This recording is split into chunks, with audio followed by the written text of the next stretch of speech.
Okay, magandang hapon. Magluluto naman tayo ng adobong pusit. Napakasariwa nito. Ano, bagong huli lang. Oh. Ayan, medyo maliliit lang siya pero ito yung masarap na adobo. Ayan, malambot. Kaya muna tayo ng sibuyas. Ang sabi nga ni Idol Cody Boy ng Ifugao. Gayatin natin ang sibuyas na bida-bida, pabida-bida. Ayan.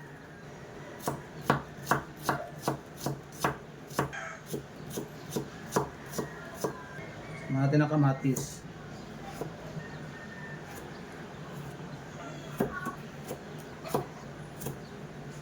Ito yung kalimitang ulam namin pagka season ng pusit.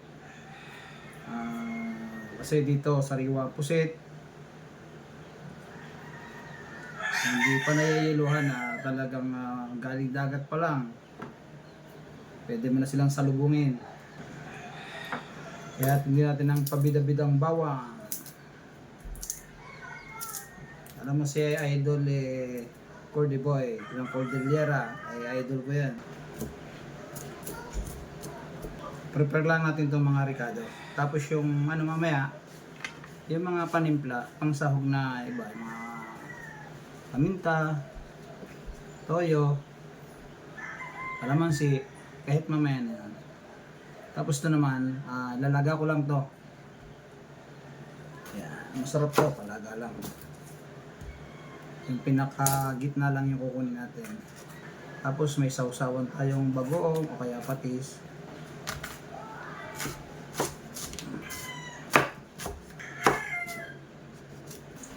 Ating umpisa ng paggisa.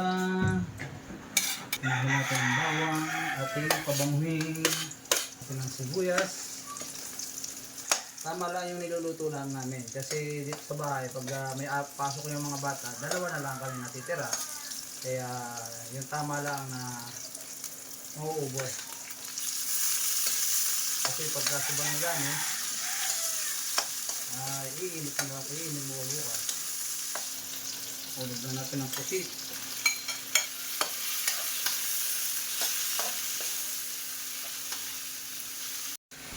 Isang baso ng pondador. Okay na yan, konti lang, okay na yan. Para nabis na siya. Okay.